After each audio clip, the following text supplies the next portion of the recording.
What's up, everyone, and welcome to Game Chat. Game and Chat. Game and Chat. I am sorry. This is Al, along with Harmack. DJ Harmack. This is our brand new Thursday night show. I'm actually doing this show under the weather, Harmack. I'm not even gonna lie to you. Are you sick too, dude? I was sick. I could not get up for anything this morning. I woke up and I literally just felt like I was just gonna lose it all. Everything was going to come up from the night before. It was a porcelain morning, if you get my drift on that dude, one. that's it. But I ended up just laying down, and then I got back up around 1 o'clock this afternoon. Sounds like you got the flu. My sister had it earlier this week. She's just now getting better, I guess, a couple days ago. My nephew was puking. He's only 2. He must have got it, and now everyone in my brother's house is sick. So there's something going around. By the way, I need to record this on my podcast recorder because we are podcasting these shows. Hell yeah! So I gotta start that intro over again. Just hang on a second here. We're gonna do it live. Can we swear on this? Welcome to Game and Chat. This is Al along with DJ Harmack. If you just are now tuning in, we've been on for a few minutes. We just forgot to hit record. We just forgot to hit record on our lovely little podcast player here, and hopefully this is coming through okay on the wonderful waves of Twitch. I'm listening to it on the stream, on their stream. It sounds pretty good. Great. Now, of course, with the music, I don't know if you've been able to figure this out, but our inaugural show here is going to be about Double Dragon, so that's why I've had nothing but Double Dragon music playing for the last. It was bringing me back. It is bringing me back. Oh, we're going to bring you back tonight, Harmack. Yeah. We're going to bring you back because this is just to give kind of a heads up of what this show is going to be all about week after week. We're going to play games and not only just do because everybody can just do a regular Let's Play where you just watch someone play a game and occasionally they'll say something, and you just don't feel like you get that show experience. Well, what we're going to bring differently here is we're going to not only play the games, but we're going to chat while we play the games about the games that we're playing. Now, we're no experts on some of these games. Some of these games will be the first time we'll ever be playing them. And I am unfortunately set up right now where only I can do the playing. I think that we're going to change that down the road for some of the consoles that Harmack owns over here. But I happen to own everything here in the studio, so... He's the gaming guru, everybody. Yeah, so I think we're just going to go with that, and I'll just be playing from here. But I'll be talking with Harmack as while we do this, and basically we'll just shoot the shit about gaming, if you will, because we don't. Oh yeah. I feel like on our regular show, the Escape show that we do we'll be doing that live tomorrow. Yep. But I feel that a lot of times on that show we don't get a chance to talk much about games, and that's kind of sad. Yeah, but we talk about a lot of other stuff that it just takes place at games, unfortunately, because you got four people you're trying to deal with, and not maybe everyone has played it, so they all can't contribute. Right, and the fact is, we always seem to run out of time too. It's crazy. Yeah. Like the time is a big factor. We've been sitting on a retro review that we normally do. We normally do retro reviews about once per month on the show. It used to be every week. Oh yeah. That we were doing retro reviews, and then we kind of slimmed it down to I think once a month now, and that's even if we get to it. And we've been sitting on one for 3 months now, I think. a good 3 months. Yeah, it's been quite a while. So Harmack and I were What was the last one we played? It was that one point and click game that Eric had scared the hell out of. It wasn't even Shadowgate. It was Plumbers Don't Wear Ties. Is the last one we played. Yes, that's right. We did a whole playthrough of that, but that was like the whole show. It was. I'm just talking about our normal, just take a look at this game and we'll explain it for a second. I guess probably Shadowgate, maybe. Maybe it has probably been a while, but we were chatting. I think the one before that was basically the pinball games. It was a competition between me and Eric. That's right. Yeah, you're right. We were chatting over break, though, over a holiday break from the show, because Harmack came up to Escape Studios here. We're based out of Cleveland. Harmack is in the Windy City, Chicago. Yep. And we just basically said, we wanted to do something where it would kind of be a Let's Play, but we couldn't really do that together very well.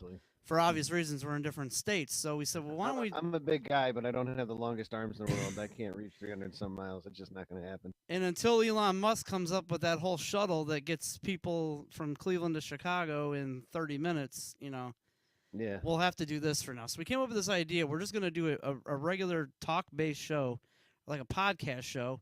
But at the same time, we'll just, play the game that we're talking about. And we'll talk about other gaming-related topics as well. Yeah. We'll take And questions. talk about I'm thinking also talking about memories of us either playing the game or my aspect, because I was one of the few that didn't own really any consoles until the mid 90s, and then it was just a Nintendo. Yeah. Because my parents were just broke. I mean, they were sending us both, me and my brother, both to Catholic school, so it was like there's no money. That's expensive. For That's very expensive. Yes. And so basically most of my memories are from me and my friend Bill, who used to live here, and he had those. So I'd go over there and I'd play a couple, but I'd more than likely watch him play and just be like, yeah. So a lot of my memories will be coming from that, but there's a lot of good memories with this game. I owned my first console was an NES, of course, but I was no stranger to video games because I had played, Atari, 2600 and 5200 at my uncle's house, and I was very much in love with those games. In fact, he loaned me his Atari 5200. That was the first console I had in my house. And I remember the first game, and we actually talked about it on our regular Escape show, but the first game I'd ever played being, on the 5200 at my house was Moon Patrol, and I remember, playing that, getting all, because it went up all through the letters of the alphabet, you went from A to, Z.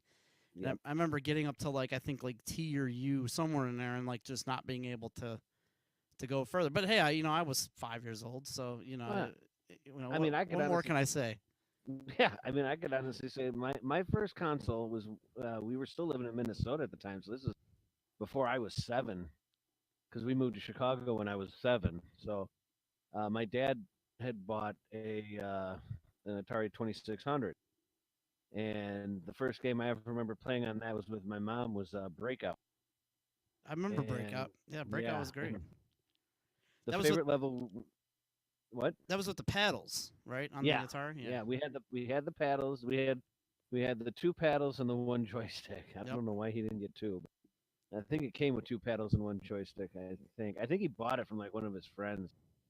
And because it came with a bunch of games, so I'm assuming he did it that way. So I remember playing that with my mom, and I think the only level I remember is the one where you're playing and it's almost like a face looking at you, with the 2 balls bouncing around and his eyes. I don't know if you remember that level. No, for some reason not do. Really. I wasn't I wasn't too good at Breakout. Me and my mom used to play that. I did. My parents, it's weird. My parents had an Atari 2600 before, at some point before I was born, I think. Mm-hmm. And so they didn't have the console, or they lost the console or something, and then I either bought another one later in life when I found the games. They saved their stash of games. Oh wow! And so I have them here. I told them, I said, I'm Is that whole box you have? Yes, I said, I'm the gamer of the family. I'm kidnapping these Atari games because you don't care about them. I will care about them. So I ended up bringing them to my house here now, and I still have them, and they still work as far as I'm concerned. And he still has E.T. Yes, and one of the games that they bought into was E.T., which it's weird to think, where would your parents in the 70s hear about the latest video games? Well, to come out. Like I said, the Atari 2600 came out in 81 or 80? Yeah. Okay, let's say even 80s. Let's say early 80s. I thought it was 79, but maybe it is early 80s. I think it was 80s. I could be wrong. Let me look that up. I can honestly say though that my dad was always kind of into it, at least when he was younger. Because when I was born, my parents were in their 20s, so it was my dad was kind of more into the up and coming gadgets, and I guess a lot of his friends at work, were younger and either didn't have kids yet or had young kids and said that this is a fun thing. That's what made him buy our next console, which was the Texas Instruments home computer. We were both wrong, by the way. It's 1977. Dude, is that when it came out? Seriously? I knew they had it before I was born because I never Wow. remember them having this thing hooked up anywhere. And like I was always like an electronics person, and the minute I saw video games, I was like just instantly drawn to them. Oh, so was I. Yeah. So it's like, I knew it had to have been before I was born. So I don't know what they did with that original VCS, but like it was like a Sears branded one, I want to say. I don't know. They had different brands at that time, I believe, but That's back when any company could copy any other company. yep. But I took their games. I still have them here, and I remember the very first Atari 2600 game I ever played was Surround. That was with the games with the lines where you couldn't. It was almost like Snake Yes. on. If you remember those old like Nokia phones that had Snake on them, it's kind of like that. Yeah, or the Texas Instruments calculators. Yeah. But yeah, so that's when I kind of like that's how far back I go with video games. Yeah, you go about as far back as I do. Yeah. My thing was basically after my dad bought that Texas Instruments home computer, I didn't have another console until the NES, and that was basically at the end of the NES's life cycle. And then the next one I got after that was probably what I consider my biggest mistake. I decided to go with a Genesis instead of a Super Nintendo. Like back then, I think it was a mistake. But looking back, Yeah. like when you have them later, I think it's never a mistake. No, but then it was because it didn't dawn on me that everybody I knew had an SNES. Yeah, that was that was exact same with me. As everybody I knew went with Nintendo. Like Yeah. I knew one kid across the street who had a Sega Genesis, and that's when I first played Sonic. And I remember looking at the game, and it was after I already played Super Nintendo. I was like, this looks okay, but I'm like, there's no way this is better than Super Mario World. Like it was not colorful enough. It just I don't know. It was just Sonic racing through levels. I'm like, I don't get this. Well, me being like a DJ and stuff like that, the one thing I did notice that was, if anything, that the Super Nintendo had over the Genesis was just the absolute sound quality was so much better on the SNES. Yeah, it had that Sony chip in there. That's why, because they were really big on that chip. Yeah.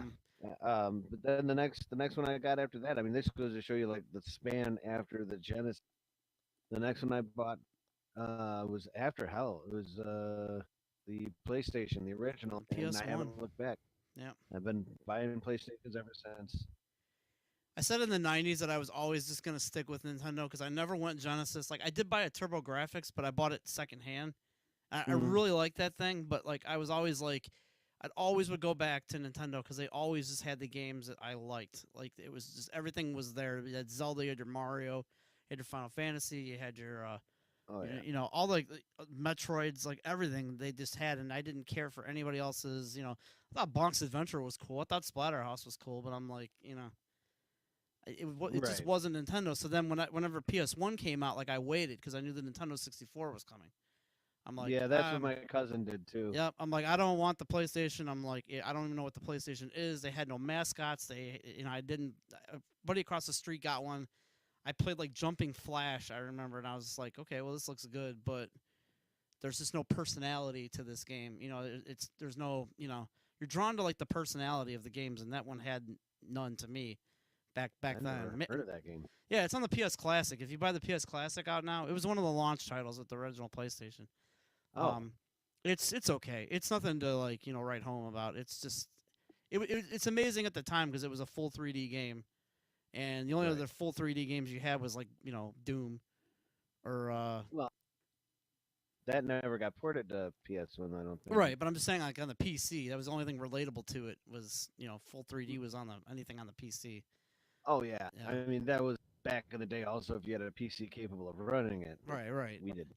So I ended up waiting to get the PS1, and then what got me to get one not immediately, but what got me to focus on getting one was when they canceled Final Fantasy 64 and they unveiled Final Fantasy 7 was going to be a PS1 exclusive. I was like, that was such a burn. Like I'm like, it really was, because that's what I was waiting for on my N64. I was like, man, I can't wait for Final Fantasy 64. This is gonna be great because they had like a tech demo at the time that showed off. Like it looked like it was gonna be a sequel to 6. Like it had all the characters like in a 3D tech demo. Right. But then they showed off, like the spiky haired kid, in running through one of the reactors. Like it was like a couple screenshots I saw, and it was like PlayStation exclusive. I think like Game Informer or whatever, Game Pro or whatever was around at the time broke that story, and I was like, no, you got to be kidding me. There's no way they're gonna go to. The only reason they dumped 64 was that the CDs had more room to store data on. Well, yeah, because if you think about it, like, plus it was a cost-cutting measure too. Like, you're looking at. Oh yeah. You're looking at like they had 3 discs that cost them a lot less and paled in comparison to a cart, where basically I don't know what the exact how much the cartridges could hold. I think if I remember listening to actually the gaming historian. I think he said the CDs obviously could hold 800 if they were 800 megabyte discs were and he said the carts could only hold like somewhere like 120 or 300. I think that's being a little too generous. I don't know. I mean, they were. I mean, by the end of the N64's life cycle, they were up to like, I think almost like 500 megs it could hold. But by that point, it was so expensive to make them. It was just cheaper to go CD. I'm gonna go to the internet here on this one, Harmack, because here on Game and Chat we give the facts. Yes. 64 facts. megabytes is the highest it could hold. Oh my God. 64 but there megabyte. was a point where it got higher though. No, it was hold up to 512 megabits, which is 64 megabytes, whereas the PS1 disc could hold up to 650. Oh yeah, the original discs. Yes, they weren't the 800 megabyte discs, right? Yeah, I'm thinking of the dual layer discs. I think it was. Yeah. But anyway, so for another time, we'll be playing PS1 or N64. This is kind of like the basics of our gaming history, if you will. But now it's time to go to the couch, and what we do now you know us. Now we go to the couch, and this is where we play some games and we talk some games. So we kind of debated on what to do on the first episode of the show. Like we were like, well, what do we play? Like where do we even start? And so when we did our little test run of this a couple weeks ago, I just randomly picked Double Dragon, and it went pretty well. So we're like, well, why not just start with Double Dragon? But Harmack, I'm going to throw a twist at you here. All right. Not only do I have the original NES Double Dragon as what we're going to play, all right, I did get my hands on the arcade version that is on the Nintendo Switch store. Oh, no kidding. So there is an actual arcade version, the original one that we all played first. So it's not a dumbed-down port. It's the actual arcade. Yeah, we're going to go to the actual arcade here. And then if we have time, maybe we'll jump back to the NES. We did the NES one on our test run, which is on our Twitch channel if you really want to watch it. Yeah, it's mainly just Harmack sitting on a couch looking at his phone while we tested some footage. But if you really want to see it, it's there. But great stuff, man. Yeah, but we got the arcade one, so we're going to talk about that. And that was the first one I originally played was the arcade, and then I think I remember playing the Sega Master System version, which was I think closest to the arcade. The NES one was kind of just like done specifically for the NES. And to make no mistake about it, the NES one is really what drew people to the series. That's it really is, bar none. That's the one that most people played. But I think the one biggest complaint people had though was that with the difference between the actual arcade version to the Nintendo version is you couldn't play both Billy and Jimmy at the same time, right? Because of limitations of the system, because they would only allow, I think, something like 3 sprites per section on that screen. Well, they also share the 2 players share the same sprites too. You would think you're playing the same guy. Exactly. So the one thing that the arcade had over it is you could play both Billy and Jimmy at the same time. So what I'm going to do is shift this over to the couch. I'm going to move all my stuff here and grab a controller. We're going to be playing the Nintendo Switch version.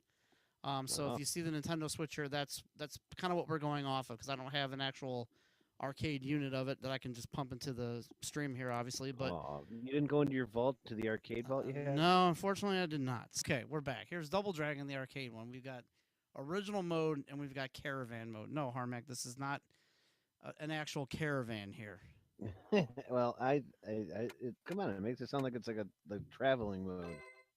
All right, so this is the arcade version of Double Dragon. This is the one that came out in the arcades first. I'm going to throw some coins in here, and go ahead and start the game. So the game always start. By the way, I love that. Not only does the chick take a punch, she gets lifted over his shoulders, and it's nothing but like a clear panty shot. Yeah. So beautiful. So in the NES one, they actually do that. They still do that, but of course there's no like panty shot or whatever. All right, so I'm trying to get the controls down here. This is punch, and this is kick. Okay, here we go. And then, if I'm not mistaken, the further you go in the levels, the more abilities you get. I think you have to like actually in the NES one. I remember you got the more you of a score you got, your hearts went up, and the more hearts you had, like the more abilities you were able to do. Like you weren't always able to flip guys over your shoulder like that. Right. But in this one, I'm seeming to be able to do it just right off the bat. So, ooh man, these controls are weird, especially on the Switch. Yeah, you're punching the wrong way. Well, I know. I'm trying to figure out. So it's like on the Switch controller, Y punches or Y kicks and A punches. It's just very unorthodox to me. Like I'm used to like B and Y doing this, but no, I guess it works. So this looks a lot like the first level of the NES one. You have Linda's here with the whips. Yep. So when did you say you played this in the arcade or on an NES console? Is that I remember seeing it in the arcade. I never played it in the arcade. I remember watching people play it. No, the first one I ever played was on the NES. My friend Bill had it. And when I finally got my Nintendo, he let me borrow it. And it was pretty cool. I was able to beat it and all that good stuff. It felt pretty good, actually. Like playing, it was like one of the first few games other than like... excuse me, other than like Final Fantasy or Dragon Warrior, that that got wiped out, by the way. Man, dude, ass handed to you. This is hard. This is not easy. No, the arcades weren't. Beat up by Fat John Cena here. It's ridiculous. Dun, dun, dun, dun. Oh, there you go. You killed John Cena. Dude, I'm getting like this guy with the bat. He just won't let go. Good lord. Man, oh you don't my even get... God! Look at this. Dead again. I'm glad I got a bunch of coins for this. Wow, this is brutal. Can you imagine having to stuff quarters into this? I will gladly right now go back to the NES one because this is I'm not making this up. I'm literally trying to punch and kick this guy, and he just won't let me. It's like every time I throw a punch, nope, he give me the bat. Then I'm facing the opposite way. Dead. Game over. Wow, this is brutal. I'll go one more time with this, but man, this is. Go to the NES version, dude. Hey, I paid money for this one for the show. I'm gonna use it, man. All right. So, but my friend Bill had it, oh my God. And I remember watching him play it. I mean, and this was before we knew about like the little tips and tricks to get through the game. I mean, we actually played it the right way, and it was kind of cool. Like down the road, a few years later, we'd play it again and just like, do all the different tips and tricks you could do. Like you could like run up the wall at the end of the first stage. You can kill the first boss without even landing a hit. That kind of stuff. I mean, it was pretty cool. It was really a lot of fun to watch. I mean, like I was saying, it was the first game I had actually ever played that other than an RPG like Final Fantasy and I changed a couple Dragon of my buttons Warrior. around because this was just getting brutal. And, so now I got the punch and kick right beside each other. Maybe it was just the button combination that I was at before was just too difficult. It makes you feel better saying so. Go ahead. Yeah. Oh, now you got the black John Cena. That'd be more like Booker T. Jeez, he just literally threw me around like a fucking ragdoll there. Dude, he bitch slapped you to the ground. I do not remember this game being this difficult in the arcade, unless there's like dip switches that are turned up to like full blast, like difficulty. It might be. Like, please throw me your quarters, It sounds like it looks like it's like a real difficult level. So your buddy had it. You played it. Yes. So I was gonna say, So it was like I said, other than Final Fantasy or Dragon Warrior, it was the first game I'd ever played that was, set in a kind of a more modern time that actually had a story to it and an ending and everything. I mean, because every other game I had played up until that point, besides those other two, it was just, high score, kind of games. So it was really, I was instantly hooked just because of that. So on this level, these guys have dynamite, by the way. Yeah. Because I don't know where these guys would, come up with dynamite, but we are at a construction site, so it's... That's all right. He killed himself with the dynamite. That was pretty cool. But I was gonna say you can't have dynamite in a family-friendly Nintendo game. Yeah. That's a family no-no. So I remember hearing, like I said, I played this. I seen it in the arcade a couple times.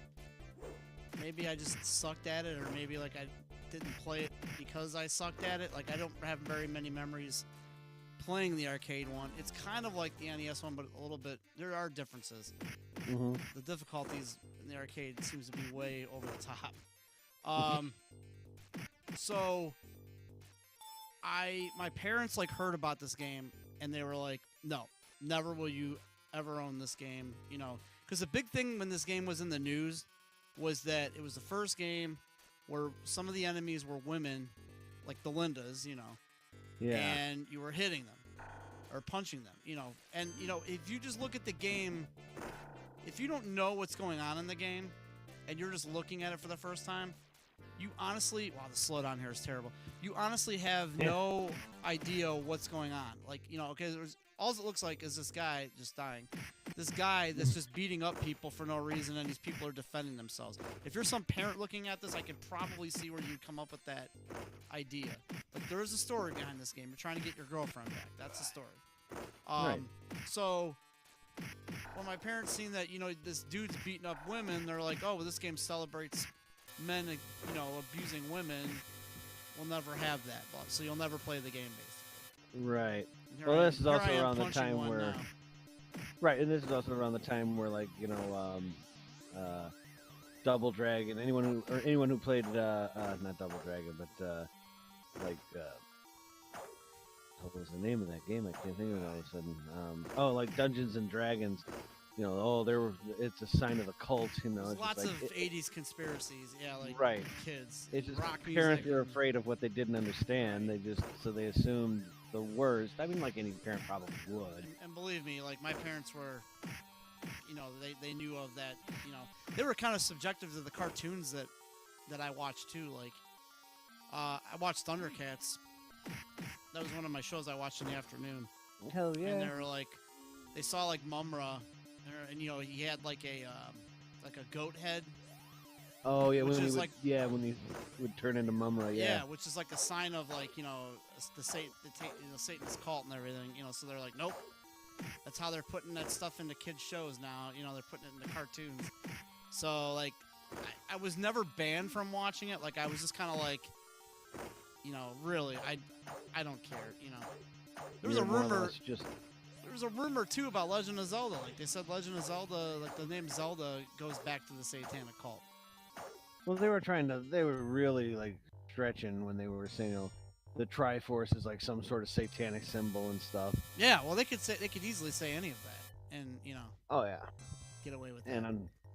And they wouldn't listen to us kids. Because and really, none of the kids that I ever knew play in this game or any other game would ever sit there and go, "Oh, it's okay to hit women." We all knew it. Right, and I knew even as a kid, I'm like, I would never just go up and punch a woman. Like, I don't know what they were thinking. Like, if I was gonna be like, "Oh, wow, I can do that in this game," it's like it's the same thing that goes back to the whole like, kids doing things because Grand Theft Auto told them to. Yeah, that's a pitiful ass excuse. Yeah, like even growing up, like and playing this, I never, wanted to take a bat and go up and be like, "Hey, let me swing this bat at you," for no reason. Yeah. No, exactly. That's why I always laugh when I hear people go, video games are the reason or the culture. No, it's because the culture's changed. I mean, people aren't bad because of what they see on TV. I mean, the only reason we were good kids is just, you were told that it wasn't right to do, and you believed it. Yeah, if you had parents that told that stuff to you, like you pretty much If you basically got, here I was at my house. If I did anything wrong, if I did anything stupid, I got punished for it. So I knew, like, there's one incident where I didn't like my babysitter. She was this girl that lived across the street. I couldn't stand her. Like, she didn't abuse us or anything. She didn't hit us or anything, but, like, she was just a bitch, okay? Yeah. So I couldn't stand her. So, and funny thing is, I'm, like, friends with her today. She's actually on my Facebook. Yeah, Hopefully she's not listening. Yeah, I don't think she's listening. So That'd be awkward. one day, and I didn't know, because I was just, a 5-year-old kid and knew no better, but she was yelling at me for something, and so I grabbed the first thing I saw, like, because I'm thinking, like, this is back in the day where, like, I would use, like, water guns, or, like, spray bottles of water and stuff like that. Like, I didn't... Super soakers and stuff, yeah. Yeah, I never knew anything about what poison anything was. So I reached for the first thing I saw, and I thought it was, like, a bottle of, like a little air, like a little water spray can. Yeah. But it was like a bug spray can, and I sprayed it at her.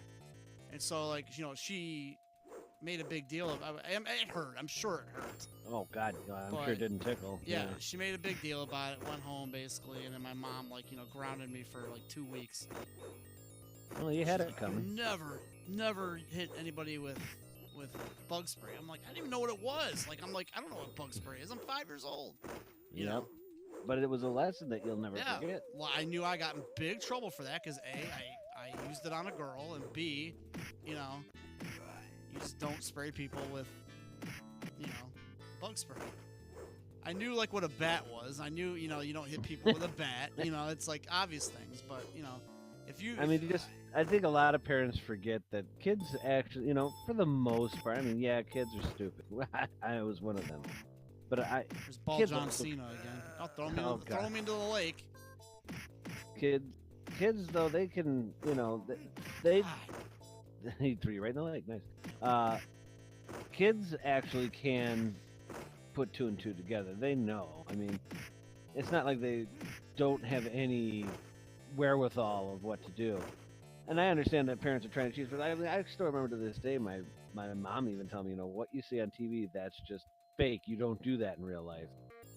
And that stuck with me. And it made a lot of sense. I pretty much knew that already. But you were pretty much told by your parents. It just solidified the fact that, okay, my assumptions were correct. You don't do this in real life. Yep. And so I think that's the difference now. Unfortunately, nowadays, it's just the violence and stuff. I don't think it's really that anyone's gotten any more violent. I just think it's just more advertised than it used to be. Well, I don't mean to be turning this into a violence in video games episode of the show, but what I'm getting at is, like, my parents told me, you'll never play this. So I went to a buddy's house who had it. Kids will find a way. Yeah, so the first thing I did was we played the battle mode, because this game, that was one of the new things the NES one had, was it had a battle mode. So you could, like, it was B-mode. It was basically like your modern day Street Fighter. Yeah, it was B mode. It was like Street Fighter before there was Street Fighter. And so we had fun just beating each other up, and it was like one of the first 2-player games I remember having the best experience with. Like, there was nothing else like it at the time. Well, there may have been other games like it, but there was nothing else to me that I knew that was. It wasn't until Double Dragon 2 where you could play together, but it was really cool to play it with your friend, and then, like, if he died, you jump in. That was a cool feeling. It was like, all right, now I'm here to help you out. I have to agree. That was one of the more memorable things too, because most of the time it was like you were competing with each other as opposed to helping each other out. Yep. But it like you said, it did include the battle mode, which was kind of neat, so you could fight each other. And then we would take turns playing the player one part. Like, we would see how far we would get, which it wasn't very far. Because this game, even on the NES game, the game was hard, but it wasn't really. Okay, here I'm getting, like, basically mauled by 2. They're called the Bobos, I realize, in the game. But here they look like John Cena. So I'm getting mauled by 2 John Cenas here. But in the game, like, you fought them, but you could usually beat them. The hardest parts about the NES one, okay, like in the arcade one here, you have a dedicated jump button. Yeah. So here, like, I'm jumping, like, right now, right? So I'm hitting a button to do that. In the NES one, you had 1 button for punch, 1 button for kick. And to jump, wasn't both Yes. Both buttons, right? To jump, Yeah. you had to hit A and B together, which, okay, like you can do it. It's not like the game is restrictive, but when you're doing platforming in this type of a fighting game, it doesn't work. And it was very hard. We would get to certain parts of the game where I couldn't do the jumps right, and then they had conveyor belt jumps. You know, they had those are the pits. worst. And I think they're in the arcade one too. But again, the arcade one here, I think we're going to the enemy base, so we might find them here. But again, the arcade one has a dedicated jump button. Right. Fell off a cliff here. Yeah. This has been considerably easier since I got my controls fixed around, but this is still ridiculous. Like I try to throw a kick in, and it's constantly, or a kick or a punch, it's constantly interrupted. Yep. That was the one thing about the arcade ones, though, is they purposely made it like that so you keep pumping in quarters. Well, look at this one too. Like this guy, he won't go down. Like I punched him on the ground several times, and he just will not go down. He's a boss. Man, he's not. I don't think he's a boss. Oh, he's not? Oh, no, you're just in the lair. I literally just started the stage. I don't know how it can be a boss, unless, like, maybe it is a boss. I don't know. I don't remember this guy from the NES one. What's up, TP Poker? What's going on, buddy? TP, what's up, buddy? Oh, great. And then they serve up the same exact guy again.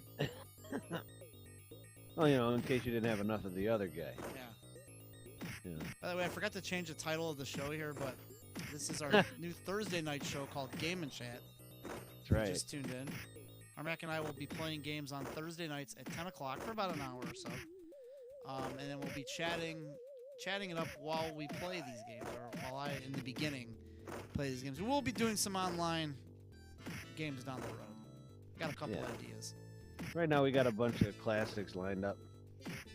You gotta start with the classics, man. Yeah. Well, or the genesis of gaming. This is absolutely ridiculous how hard this is. God damn, this guy's still alive. No, there's two of them. There's like another one that comes out after that guy. Like they throw two of the same guy at you. Oh, and now they've got him and another guy with red sweatpants. All right, so I'm going to switch here. I'm going to switch it up, and I'm going to go back to... I'm actually going to save it just in case. But I'm going to go back here, and let's play the NES one real quick. There you go. This is the game I'm more familiar with. How's it hanging, gents? Can we get a nice session of Call of Duty again? Yes, we're working on that on one of our future game nights on the show. This is just our game and chat podcast, if you will. That's right. So... hopefully you guys are enjoying it. I know I am. Well, give us some feedback, or if there's some specific games you want us to play. Let us know. Eventually, I did end up with this game. I actually own it. Yeah, I own it. It's in my library. So yeah, but did your parents give it to you, or did you? An uncle of mine bought it for me. Notice how her underwear's not showing this time. Yeah, she's wearing like a long skirt. All these controls are much better now. If anything, like the NES version is like superior to that arcade version. Like it's just. Yeah, it looks like the arcade version. The controls felt a little slippery. Yeah, well, it's not slippery. It's just like my punches and kicks would just constantly be interrupted. And I was playing on the default mode. Default mode, yeah. By the way, they just took away my. Oh wait, here it is, the whip, and they took it away anyway. No, that's the other thing that was different about this game, the other one, because of the limitations of the console. Once the thing progressed, it would take your weapon away. So once it like loaded the next scene into memory, basically, it would have to, because it was only allowed 3 sprites and like a weapon or 2. So it would unload the weapon from you just in case the players coming up or the NPCs coming up had a weapon or 2. But when I did get this game though, it was way down the line. Like I think I got it a few years later. Like that's the thing about my parents, that they would forget, like something new would come along, and they would never remember the names of these games. They would just know what was being talked about at the present. So. So they actually ended up buying you one. No, they didn't buy it. An uncle of mine bought it for me. But when I had it, like I was playing it, I never got asked, but they never really checked what games I was playing either. So I don't know. I'm sure to this day they probably knew forgot you were about a good it. kid. Who knows? I mean, they may not be as stupid as I'm making them. Maybe they were just like, screw it, Probably making a mountain out of something. Where is that Hump Harmack? He's actually on here with us. I'm on here, man. What the hell? He's on here with us. He's not. His camera's not on, but he is on, and he should have went over the conveyor belt. This is a Bobo. This is the guy that's supposed to be John Cena in the arcade one. Please let me know when we want to play Call of Duty. That was a fun day. We will, and that'll probably be on a Friday show for sure. Oh shoot, they really just start you right into this. So then, after this one came Double Dragon 2, which we may play down the road. At some point. First, it was a very good successor to this game, in my honest opinion. I mean, it was done really well, and it gave you the graphics for roughly the same, maybe a little bit better, obviously. But the one thing that I liked about 2 was that now you could play together. He said TP Poker says you sound very manly this evening. I don't know what that means. But that's because I am a man. That's because you're getting 2 words in edgewise, right? Pretty much, yeah. Harmack doesn't get this much time to talk during the other show because there's 3 of us over talking him typically on our Friday show. So basically, I'm just listening, waiting for my time. I remember when 2 came out, the big thing about it was, I remember the commercial saying that, like, it's supposed to be one of the hardest games you've ever played because you had basically no continues. Oh, no, I thought that was the third one. Oh, man, I just literally fell in that pit. I didn't even do that. Like, the game sucked me down that pit there.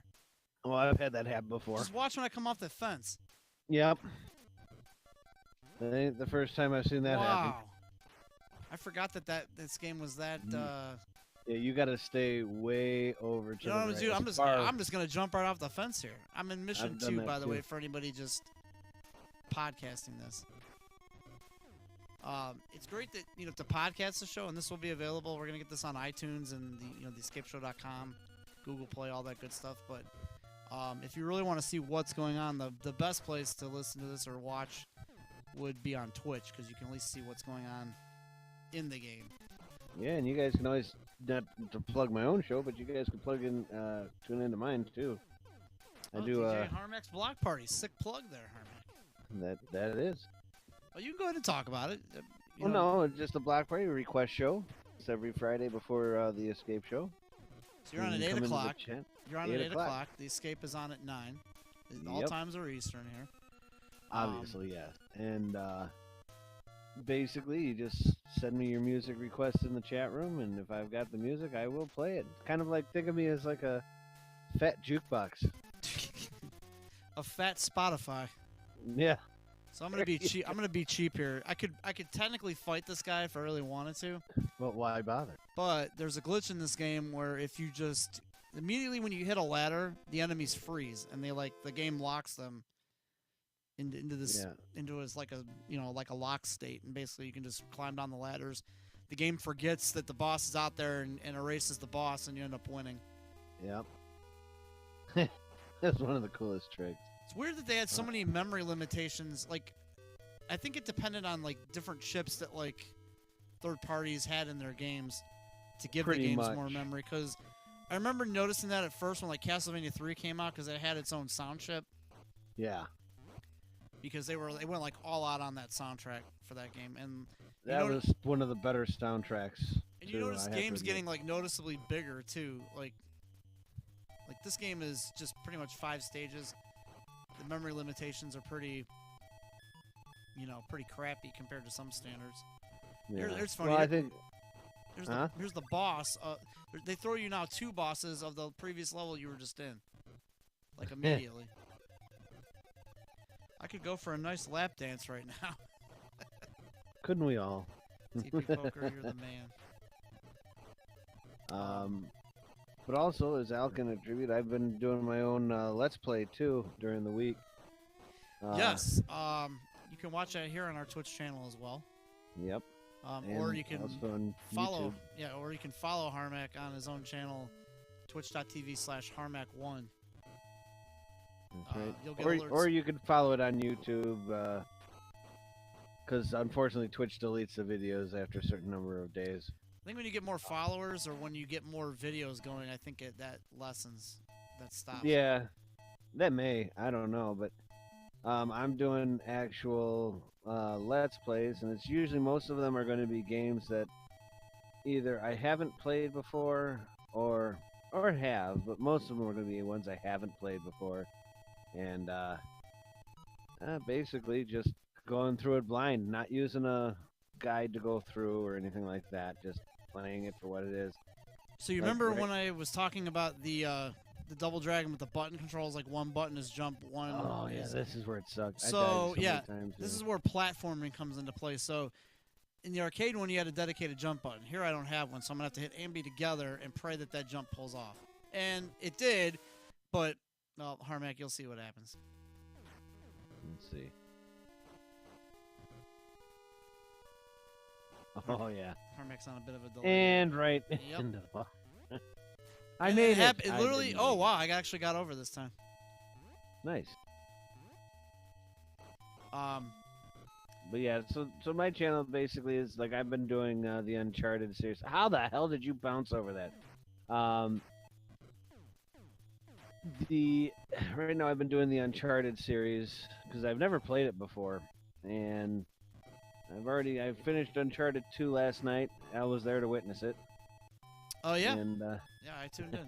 I think the best part about your show is that you have that text to speech on Twitch enabled. Yeah. So when people come in there and start talking, like Harmack hears it on screen, so you can actually say whatever. And I couldn't imagine like TP Poker's quotes. About the lap dance or whatever going out, and that's like embedded into your stream. Oh yeah, so that's like, fine. You can't, that's fine with me. It's on the same audio channel. Yeah, but I have to do it that way because eyesight-wise, if I have the chat open, I can't read the chat. Yeah, Harmack is pretty much blind. I mean, I was really thinking about naming the show, Blind Harmack Plays Blind, but then we kind of came to the assumption that might offend some blind people, even if I am blind. So we came up with another offensive title. Let's play with DJ Harmack. Why not create another offensive title and go with that instead? Right? Yeah, listen to that name and try to sleep tonight. Yep. So here's is this where they come out of the wall? Two Abobos here, and I got a game over. And you get no continues, by the way, either. It's back to title screen. There is a code, though, that you can get continues with. If I'm not mistaken, I swear there was. Better not be giving away false facts here, Harmack. There's a code? I swear there was. There was some sort of code. There's really a code for this. I think. I'm trying to remember if there was. I don't remember now. I think there was. His channel name, Humpin' with Harmack, should have been the name of the show. Harmack's channel name is Harmack1. Yeah, Harmack1. But we air all of his channel, like we stream all of his channel onto the Escape Show when there's nothing else on. So even if you pull up, the one thing I don't like about Twitch though is that even if Harmack is live, like you get no real like alerts that he goes live. So the only way you would know if you didn't subscribe to him that he was on is if you just stumbled upon our channel while he was on and then just saw him playing.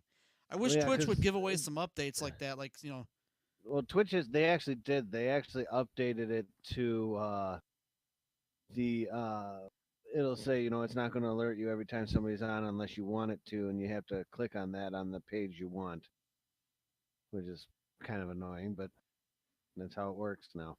So this here was the battle mode. So you could do this 2-player. Basically, one player selects one guy, second player selects another. So I'm going to go with a Bobo here. And I think if you play the computer, they just throw you into, like, basic one-on-one matches, if I'm not mistaken. I haven't done this in a while. Oh, yeah, here we go. And you can do, like, the running and the... Yeah, here we go. Oh, man. A Bobo versus a Bobo. So this is Street Fighter before Street Fighter was Street Fighter. Like, this is pretty much... This is what you had in terms of fighting games on the original NES. There was no Hadoukens. There was no, like, Oh, yeah, none of that yet. Crazy spin moves, anything like that. There was... If I'm not mistaken, yeah, Street Fighter 2 came out not too long after this. probably a couple year or two.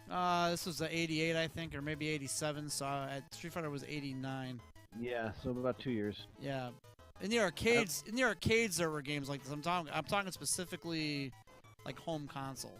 Oh, like like you couldn't I don't know. I think there was fighting games in arcades around this time, or maybe they were getting there. But this was, if you wanted to play on an NES, this was how you did it. And we just had we had a blast playing this. But there's like a couple flaws. Like you can literally trap the computer or trap anyone really by this wall. But for some reason, like all my attacks don't do shit. Oh, you knocked him down. Yeah, well, he killed me. He killed me anyway. Well, that's Double Dragon. That was awesome.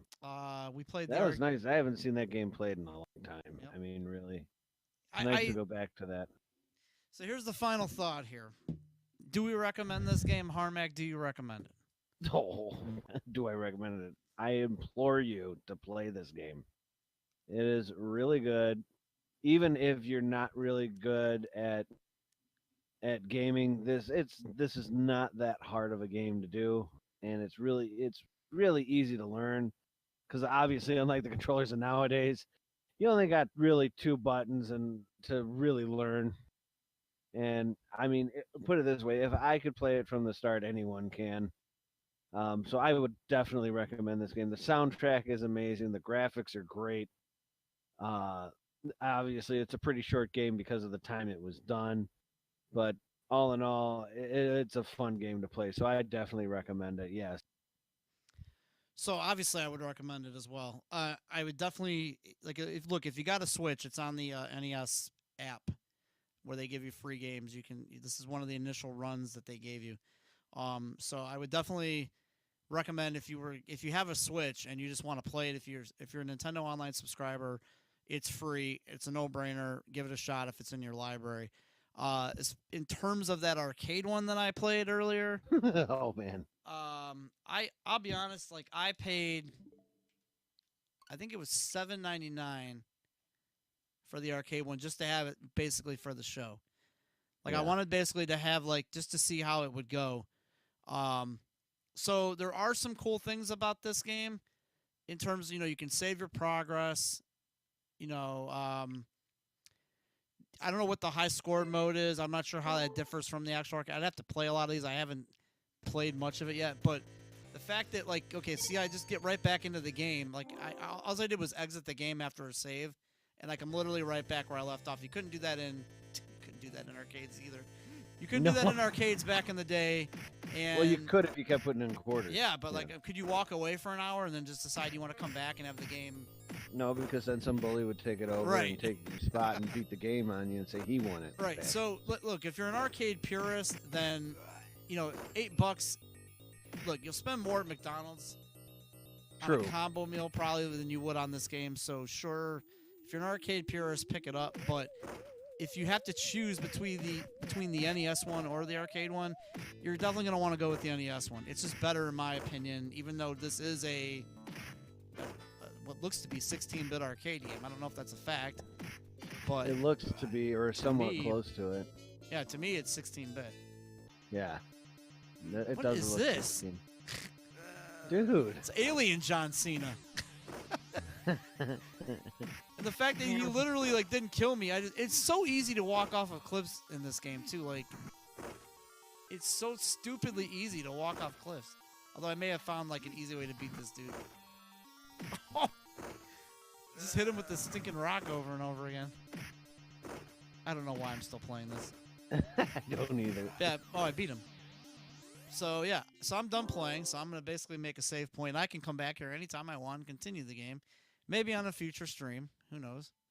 There you go. But yeah, basically, if you're an arcade purist, I would get the Switch version. If you're not, then go with the NES version, and that's that. So. I from just watching this now, like I said, I never played the arcade one, so I can honestly say just from watching it being played, I'd have to say that that it just for some reason the Nintendo one looks more polished, the regular Nintendo one. So here's more platforming because they've got, but not platforming, but this is almost like a puzzle. You have to watch where you're walking. kind of reminds me of how was that? Oh my God, I cannot get around this stuff. Oh. It reminds me of. You get knocked over, and then one of them comes. Okay, now here's a guy with a spear. Oh, this is crazy. Why would a gang be hiding out in this place? Like, why? And he's got dynamite. That's just crazy to me. I mean, you could tell this version of the game was made to make the game money, obviously. I mean, it's exceedingly difficult. Oh, God. Yeah, it's basically, it's a quarter hog. I mean, basically, it's really what it is. Like, you know, couple feet, pay a quarter. Couple feet, pay a quarter. Why is that one dude just standing there? I don't know, but out? No, he's not glitched out. Like that's what they did in this game. Like some of the enemies would just freeze. They did that in the NES version too. I cannot pass this. This is insanity. Look how fast a quarter would have went there. By the way. Oh God. That would have been less. That would have been less than a minute. Oh, easily. Damn. Yeah. What a jet. So yeah, I would honestly say though, just for nostalgia thing. I mean, like I said, for me the nostalgia one would be the Nintendo. I never did play it in the arcade. I did watch people play it, obviously, but yeah, I never really had much money on me, so I only played games that I knew I could possibly do good at, and I would just watch people just freaking pump quarters into this thing like there was no tomorrow. Obviously, for the reason that Al's dealing with right now, you just get your ass handed to the average hands. This is Puerto Rican John Cena. Even really good players would have problems. So, you know, I just was like, you know, no, not for me. Look at this, you're getting tossed around like a freaking rag doll. Well, what do we want to play next week, Harmack? What do you think about here? Next week. Good question. I had a thought. I thought I would maybe throw you the thought because I know it's a game you have a lot of memory with. Sure. But I'll let you pick the version. All right. What game are you talking? One of my favorite NES games that I owned was DuckTales. Oh. So, what I was thinking maybe for our second show is maybe playing some DuckTales on the NES. Or if you'd like to play the PS3 remaster, we can probably make that happen as well. To really be honest, I mean, the PS3 remaster was good, and I like the fact that it was the last time that the guy that did Scrooge McDuck was alive. I mean, he died shortly after making that. Alan, I forgot his name. He was the guy that played Wilbur. Yeah, from Mr. Ed. Ed. Mr. Ed. I think he was like, at the time when he did this remastered, he was in a retirement home. So, I mean, he was like in his, I think doing that game, I think he was like 91, I think, when they did it. And that shows you how much he loved doing the character. The voice acting was great because they got pretty much all the same voice acting back for it. I do remember playing the actual NES version of it. To really be honest, they're both good. I obviously the remastered version, they really did it a lot of credit, music-wise, gameplay-wise. I mean, it was just done. You got to make a really decision. well. Which one? Alan Young is his name, by the way. I had to look that up. That's it. Thank you. Yeah, that was. I had to look that up because that was bothering me too. Like I can't just give this guy credit and not, like. Yeah. You know what? I'm gonna say, seeing as we're still in the 8-bit era of our show, let's just do the regular Nintendo version of it. All right. And we can always, when we get up into the newer type games, we can always go back to that. So. Sounds good. Yeah. All right, guys. Well, thanks for tuning in to the show this week, and this is again our inaugural show.